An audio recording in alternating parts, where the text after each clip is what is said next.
Good morning. Anybody in here remember the movie Urban Cowboy? That one goes way back. Way back. Some of you weren't even born yet.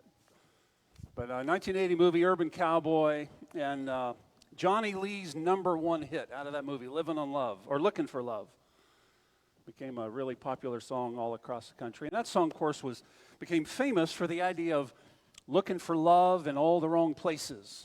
That's a line out of that. The Apostle John might say we've been looking for bread in all of the wrong places.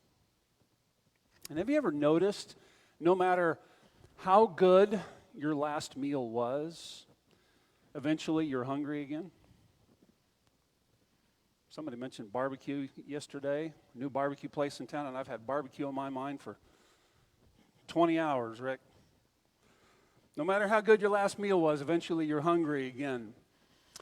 And that's true of everything in our life. It's true of things like achievement. It's true of things like pleasure. It's true of everything we spend our lives chasing. We fill ourselves again and again only to discover that we always end up hungry. So we're in John chapter 6 this morning. Second of a short 3-week arc here, looking at the miracles of Jesus. And the first 14 verses here of John chapter 6, this is a very familiar story to most of us, I'm assuming. It's one of the accounts of Jesus feeding the 5,000 people. And as we are going to see, we call these miracles, John doesn't. John calls it a sign. And I think that distinction is really important because today I think in kind of our modern scientific world, we think about a miracle, and what we're usually interested in asking is how? How did Jesus do this? We want the quantum physics behind it. But a sign, this is what John calls these things, a sign points to the message underneath the activity. It invites us to ask why, not how. Because the real question in this story isn't how Jesus filled empty stomachs the way he did. It's really why people with full stomachs were still hungry. When you look at the full chapter, there's something underneath of this. So we're going to dive in. I'm not going to read this verse by verse, but we're going to walk through the story. So if you have it open in front of you, we're just going to start at the beginning and go to the end. So here's the setting. Jesus and his disciples have crossed to the far side of the Sea of Galilee. They're in the northern part of the country, but they aren't alone, of course. This is so often the case when they're on the move. A great crowd has been following them because they have been seeing these signs that Jesus has already been doing. We looked last week at the very first sign, the wine at the wedding in Cana. So the word is getting around, the crowd is following. Everywhere Jesus goes, the crowds get bigger and bigger. Paparazzi isn't a new thing. And so here in this particular episode, they've crossed the sea. Jesus has walked up to the side of a mountain, a hill up on top, and he and his disciples are sitting down, and he looks up and he sees, here comes the crowd again. We can't get away from them. And the people just keep coming. Thousands of people before long are spread all across this hillside. Jesus turns to Philip. How'd you like to be the guy he picked out of the bunch? Where shall we buy bread for these people to eat? Now, Lizzie has been asking me all morning, where are we going for lunch? I got 7 people to worry about. Jesus turns to Philip. Where are we going to buy bread? And I can just see Philip kind of look around going, what kind of question is that? We're miles from everywhere. What do you mean buy bread? There's nowhere to buy bread. It is a strange question. But then John immediately pulls back the curtain on what's happening here. Okay? And he says Jesus already knows exactly what he's going to do, but he asks the question to Philip for a reason. Because this question isn't really about bread. He wasn't searching for information. He didn't need to know the answer. John says he says it to test Philip. And we can understand it's not just Philip, it's the disciples. And we can understand it's not just the disciples, it's us. This isn't a pop quiz about bread. It's a window into Philip's heart and mind. So here we are, Philip, thousands of people. How are we going to feed them? Now maybe Philip was maybe he was the operational strategist in the bunch. Maybe that's why Jesus picked him. I don't know. We're not told. But faced with this question, faced with this problem of need, I love what Philip does in a way. He does what I think most of us would do. He starts doing the math. Well, I'm going to go back to my knowledge bank. I'm getting my calculator out. I think I can figure this out maybe. So I'm counting the people. We're going to estimate the cost. I don't know if they had Apple Watches with calculators, so maybe he pulled an abacus out of his cloak, right? Because he ran the numbers. That's exactly what the text says. And he comes back and he says, 200 denarii, master. That wouldn't even scratch the surface. 200 denarii, half a year's wages. So let's say we're a little bit of a higher end scale community. Let's say $50,000. If we had $50,000, that would just give everybody a bite. This is a massive crowd. Like Philip's done the math. The numbers are right. The answer is way too obvious. There isn't any food here. We don't have a way to do this. Philip spent time thinking about this. I'm going to go up in here and solve the problem. And Philip's instinct isn't at all unusual. I think this is the human thing to do. I think this is what we all do. This is why it's a test. It's how we live, isn't it? We stop and think about it. We quietly build our lives around the things we believe can sustain us. We do the math. We calculate. We look at what we have. We build careers and financial security. We build routines and friendships. We build comfortable lives. We even build our spiritual habits. We all do. And none of that's wrong. God made us that way. But at some level, our life begins to be like this. We keep gathering bread. And so recognize right here at the outset, I don't think I need to say this, but just to help us be clear, bread's a metaphor. Okay? We keep gathering bread, hoping that if we have enough of it, we will never be hungry. Hungry is a metaphor down here. So here's Jesus with his disciples confronting this moment of great physical hunger, because indeed it was. This crowd was in fact hungry. So like he used the wine that ran out at the party to teach an impactful lesson here too, he will do the same thing. He's about to teach this. So Philip he's checked the bank account. It's not going to work. We don't got the budget. Jesus, I hate to be the bearer of bad news. Andrew, he's the next guy in line apparently. He decides to check the pantry. Well, somebody in this crowd is going to have some food. So he starts out on the hunt looking for the food. Surely somebody here brought snacks. Now, Jonathan told me when he was helping us get ready to go to Truist Park for a ball game several weeks ago, I learned Jonathan likes to take a big bag of Low Country boil into the Braves games. Well, I want to now, okay? Andrew's walking around the stadium looking for the guys who brought the Low Country boil into the game. Somebody brought food to this thing, but nothing. And then, of course, we know the story. Somebody notices this boy.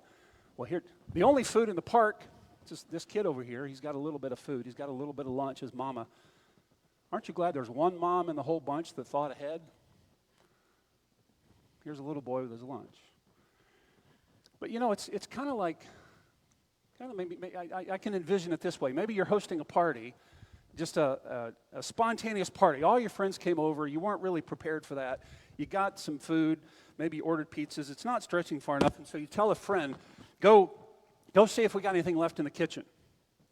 And so they go in there, they open every cabinet, they're pulling open the refrigerator, they're pulling open the freezer, the pantry. Finally, they call back and say, all I found is half a sleeve of saltine crackers and a can of stale peaches. Like, that's not dinner. That's simply proof you're out of food. I mean, that's what this detail is here with the boy and his lunch. This isn't Andrew coming up and saying, oh, hey, Jesus, I got an idea. This will work. Are you serious? No. It's the equivalent of going, there ain't nothing left in the pantry. We have turned it up. This is all there is. And John is never gives us details accidentally. John tells us a couple of things that are very, very important information for us. He tells us the boy's holding fish and barley loaves. Now, you would have to know the context here. This isn't immediately in the passage itself, but we are in northern Galilee. This is fishing and agriculture country. This is the blue-collar neighborhood of Israel. These are low-income people, relatively speaking. And the detail of the boy bringing fish and barley is telling us a great deal about the economics of the crowd. It's poverty, near poverty, lower class.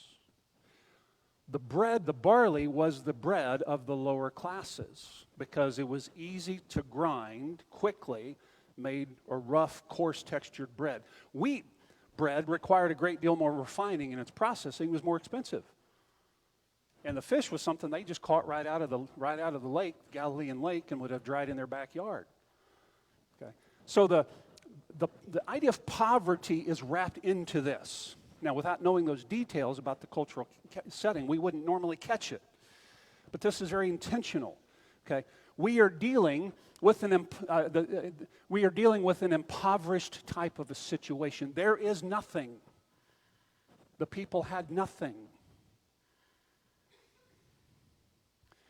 Philip has searched the bank account, it's empty. Andrew has searched the pantry, it's empty. And all along, that's exactly where Jesus has been leading them to this moment. He isn't trying to solve the problem of them wanting something to eat at lunch. That's what they think the problem is. He's trying to expose a much, much deeper problem. He's trying to expose and help the disciples begin to see and help us begin to understand and see for ourselves the poverty of every way we have learned and tried to provide for ourselves in life. No matter how much we think we have, anything we bring and anything we do to fill ourselves up is impoverished, is poor. So Jesus says simply to them, have everybody sit down. No spectacle, no drama. And he just gladly takes this little boy's lunch. And I would like to think we're not told how the encounter takes place, right? We simply know the boy has a lunch, and the next thing we know, Jesus has it. So I would like to think, go with me on this, I think it's a reasonable interpretation. I would like to think they didn't hit the boy in the head and take it from him. Am I on safe ground here exegetically to do this? Okay. One has to suppose the boy was a willing participant. So here he is, he receives this little boy's lunch. I mean, barely enough to feed the kid, meager though it is. And in his hands, Jesus gives thanks. And right here is where everything changes. Remember, bread's a metaphor. Because now the bread from the poor boy is in the hands of the one who delights to give. And he breaks the bread. And the disciples begin passing it out. And they keep passing it out.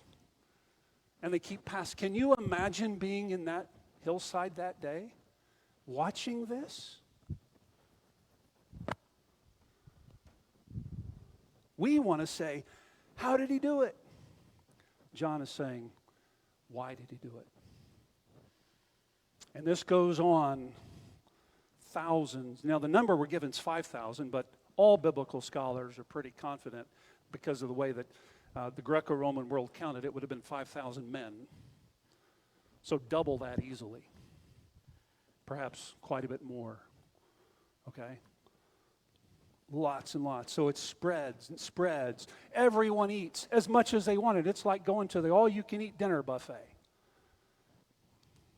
My daddy used to say, if you leave here hungry, it's your fault. And of course, then John gives us one more detail. The disciples, Jesus tells them, go gather up the leftovers. And John notes they gathered 12 baskets. Now, that's a detail that's important. That's for another sermon, not here. But did you watch carefully? Do you see it? The miracle doesn't begin when the bread multiplies.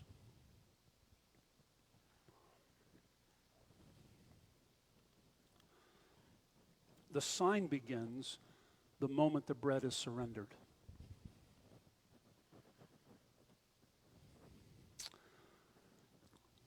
The miracle begins the moment the meal is surrendered. Don't miss that sign, folks. Bread, our bread, it satisfies us, but only for a while. Whatever it is we have looked to fill our lives, it may work for a while, but tomorrow you'll be hungry again. Tomorrow you'll be hungry again, because this miracle, this sign, it isn't ultimately pointing to the bread. It's pointing to the one who is holding it, because there's a fullness in our lives, and there's a fullness in our spirit that only Jesus can give. And he's ready to give it to every one of us this morning. You see, that's where surrender brings us, like the little boy. I got nothing. Not really. But you can have it. That's where surrender brings us, but that's where grace begins. That's where the work begins. Not because of what the boy had to give. That's really rather inconsequential here in the long run. But because all he had was placed into the hands of Jesus. Is all you have placed into the hands of Jesus this morning? Do you recognize? Do I recognize, do we recognize whatever it is we're holding on to is as unable to fill us as that little boy's fish and loaves was able to feed a crowd? But Jesus offers us something so much better. But the story's not done. So the people see this taking place and they're amazed. But again, look at their reaction. They're not going, how did he do that? Look at what they say. Verse 14. Immediately, surely, this is the prophet who is to come into this world. Why did they say that? How did they go from seeing that bread to this very specific label, this is the prophet? Because they had been waiting for this their whole lives. Let me explain this. The people on that hillside, they knew stories. They knew stories from the Old Testament, what we call the Old Testament. They called the Scriptures. They had seen, and this was deeply rooted in Jewish history and Jewish life, going all the way back to the account of the Exodus. When Israel couldn't feed itself in the Exodus, what did God do? The miracle of manna from heaven, the miracle of the quail coming down. This idea of abundance, so much manna, so much quail, the people got sick of it. God gave them bread from heaven. The story of Elijah when he's fleeing with the threats of death on his life, and he flees into the wilderness to hide. And week after week, God brings bread to Elijah with the ravens flying it in, God delivering an abundance of bread. The story in 2 Kings with Elisha, who finds himself in need and has 20 loaves of bread brought to him, and he breaks the bread and multiplies it to feed a crowd of 100 men. Very familiar story. The Jewish people in that crowd knew all of these stories, but they weren't just stories anymore to them. This had become the expectation by this point in Jewish history when Jesus shows up. It had begun building. And many Jews now had begun to recognize and had been told over and over again that when the Messiah comes, he will lead a new exodus. The signs of the Messiah will look like the signs of the Exodus. And Jewish writings, one very well-known book that was written probably not too long before Jesus was born, called Second Baruch. It's not in our Bible, but it was an influential book for the Jewish people at the time. Second Baruch spoke very specifically of a coming day when the Messiah would provide bread from heaven. And he would do it in such a way that the miracle would look even bigger than manna in the wilderness in Moses' time. And so the rabbis, for 2 generations, had taken these stories and had begun to reflect and teach and promise the Messiah is going to be one who brings bread from heaven. So can you imagine, with that in your backdrop, out on the hillside, Jesus takes little barley loaves, and he takes these fish, he begins to break it, they begin to pass it, they begin to realize, what? Wait, what? Do you see this? Wait, could it be? The bells are ringing, and the alarms, the fireworks are going all off in their mind. This is the Messiah. This is the prophet. This is the one we've been talking about all these years. He's now standing right in front of us. Surely this is the prophet who is to come into the world. You know what? They were right. Jesus is the Messiah. You see, they recognized the sign, as we'll find out in the rest of the Gospels, of course. They misunderstood what the sign was pointing to. You see, they thought the Messiah had come to give them bread of a particular sort that fit their designs on the kind of life they wanted. When in fact the Messiah, Jesus, had come not to give them bread, but to be their bread. And there's a world of difference. No, there's an eternity of difference. Because the very next story that follows here in this feeding of the 5,000, and I preached on it a while back, the whole, what we call the bread of life narrative, when Jesus explains the miracle. And he will go on to say, I am the bread of life. And when you eat of this bread, you will never go hungry again. This bread, Jesus, him, is what always satisfies. But they missed the meaning of the sign. And we have to be honest that we do too. That we often make the same mistake. We spend our lives looking for that bread. We spend our lives looking for the things that will satisfy, that will quiet our anxieties, that will make us feel secure. Money, success, comfort, familiar routines, family rituals. Like I said at the beginning, none of those are bad things. But they don't fill us. Not ultimately. We keep going back and back again and again. There's something more. There's a fullness that Jesus offers. And so what we see in this story, moving to the end here, we see this. Jesus led his disciples into a place of great scarcity. There was the loss of things. They were confronted with needs they no longer knew how to meet. And sooner or later, friends, if we keep following Jesus, and if we're serious about following Jesus, he leads us there too. He will take us to places of great scarcity and emptiness in our own lives and in our own situation, to places where the things we've always depended upon are not enough, or they're not available, or they don't work. And you know why he'll do this to us? it's not because he delights in watching us struggle. It's because he loves us too much to let us keep mistaking ordinary bread for the bread of life. He loves us too much to let us do that. And I wonder this morning if the Holy Spirit is wanting to help us hear something along these lines.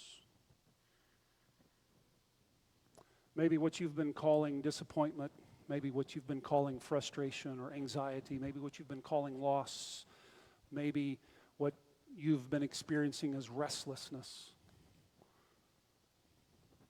Maybe it's really a deeper hunger. And maybe this morning you are hungry in that way. And maybe it's been a long, long time since you've tasted the bread of life that can fully satisfy. Or maybe you never have, not truly. Kurt Vonnegut, author, told a story about attending a lavish party in New York with his friend Joseph Heller, the guy who wrote the book Catch-22. So these two authors, they're at this party, and their host was a billionaire who, in a single day, probably made more money than Heller's famous novel would earn in his entire lifetime. So the two guys are at the luncheon. Kurt Vonnegut leans over to, and Kurt Vonnegut's telling the story. Vonnegut leans over to Joseph Heller, and he says, Joe, doesn't it bother you that our host made more money yesterday than your book has made in all of its history? Joseph Heller is very famous at this point. And Vonnegut recalls that Joe Heller smiles and says, no, I've got something he'll never have. Curious, Vonnegut says, what's that, Joe?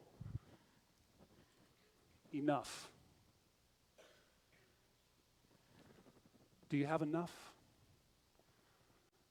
That's what surrender is. And that posture, surely we see in this little boy. It's going to be what we sing about here as we close. Surrender is letting go of the illusion that what you've been living on is enough and admitting that it isn't. It's about releasing what you've been depending upon to fill you and admitting it never could. And here's the best part. Surrender isn't just letting go. When we surrender everything to Jesus, it's making room. It's making room for the one who delights in filling our empty hands when we finally are willing to acknowledge they are empty. Jesus will delight in filling those hands. And he will delight in filling our hearts and lives. So what waits on the other side of surrender, it isn't less, it isn't loss, it's more, it's abundance, it's an overflowing, it's a grace that never runs out. And this overflowing, this abundance, this 12 baskets, it's important here in this sermon for this reason, that when God wants to fill us with the things that only he can do to satisfy us, the result is it flows outward into the lives of other people, because God's filling us is never just for us. God's filling us is not just to make us comfortable and happy. It's not just to satisfy our hearts. Oh, it does that. But he wants so much more for us. Do you have that filling? Do you know that? You see, this story doesn't turn, and I end with this. So let me ask all of us to close our eyes. We're going to take communion in here in just a minute. But this story doesn't turn because a little boy had enough food to feed the crowd. It turns because, poor though it may have been, to him it was everything. It was his food. There was no other. And the story turns because all he had was placed into the hands of Jesus, because Jesus is enough. Friends, this morning as we come and take communion, and I hadn't planned this is the way the work schedule worked out, but we are quite literally celebrating this truth that the bread of life is available to us, that the bread of life can fill and meet every need, every desire,